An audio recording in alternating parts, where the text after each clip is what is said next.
America అధ్యక్షుడు Joe Biden U turn తీసుకున్నారు. తన కొడుకు కోసం గతంలో ఇచ్చిన మాట తప్పారు. పలు కేసుల్లో నిందితుడిగా ఉన్న కొడుకు హంటర్ బైడెన్ కు తన ప్రత్యర్థకారులను ఉపయోగించి క్షమాభిక్ష ప్రసాదించారు.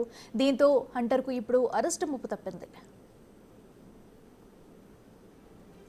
అక్రమ ఆయుధం కొనుగోలు కేసులో హంటర్ నిందితుడిగా ఉన్నాడు. అంతేకాదు పలు ఇన్కమ్ ట్యాక్స్ నిబంధనలు కూడా ఉల్లంఘించాడని ఆరోపణలు ఉన్నాయి. దీంతో అతడిని జైలు జీవితం తప్పించేందుకు బైడెన్ ఈ కీలక నిర్ణయం తీసుకున్నారు. గతంలో హంటర్ దోషిగా తేలితే క్షమాభిక్ష ప్రసాదించనున్నారు జో బైడెన్. అంతేకాదు చట్టం ముందు అందరూ సమానమే అంటూ స్టేట్మెంట్ ఇచ్చారు. ఇప్పుడేమో ఇలా యూటర్న్ తీసుకున్నారు.